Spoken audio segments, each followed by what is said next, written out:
ছেলে বিদেশ থেকে এখন এখানে আপনাকে বুঝতে হবে বাবা মা আত্মসাৎ করার বিষয়টা।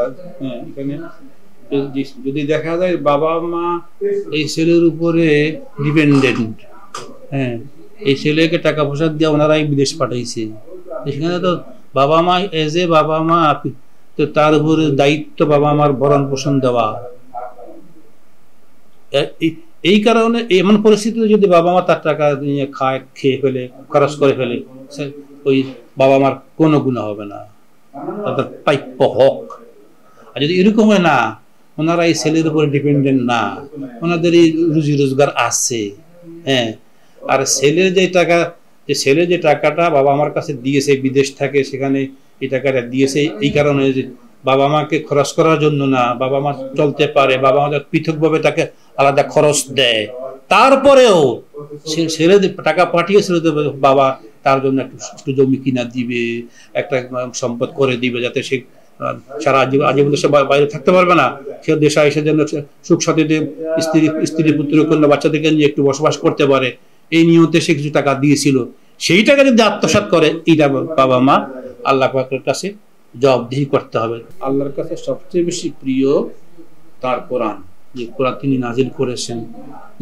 এই কোরআন আমরা অর্থ বুঝি আর না বুঝি তিলাওয়াত করলাম, এর প্রথম কাজ। দ্বিতীয় পর্যায়ে যে আমার স্রষ্টা আমাকে তার এই বাণীর মধ্যে কি বলতে চাচ্ছেন, এই যে আমরা 30 পারা বারবার আওড়াচ্ছি, পড়ছি, এখানে বিধিবিধান কি, ল অ্যান্ড অর্ডার্স, হ্যাঁ, যে আমাদের কাছে কি আসতেছে, আমাদের কি বলা হচ্ছে, আমাদেরকে করণীয় কি, হ্যাঁ, এটা তো আমরা সাধারণত বাকি 11 মাস সময় পাই না, সময় দিতে পারি না ব্যস্ততার কারণে। তো এই মাসটা আমরা কমপক্ষে কিছু সময় তিলাওয়াত করলাম, কিছু সময় অর্থ বুঝে এই আয়াত এই সূরার মধ্যে মেইনলি কি কি বিধানগুলো এজ এ বান্দা হিসেবে আমার উপরে আমার স্রষ্টা বাধ্যতামূলক করে দিয়েছেন, আমার জন্য করণীয় বর্জনীয়, এই একটা ধারণা আমরা নিজের সরাসরি পেতে পারি। আমাদের ইমাম সাহেবের কাছে জানা, হুজুরের কাছে জানা, হুজুরদের অনেক তর্ক বিতর্ক কাছে অনেক কথা অনেক রকম হয়, অনেক বুঝাইতে পারে না, আমি অনেক সময় আমি নিজে বুঝতে পারি না।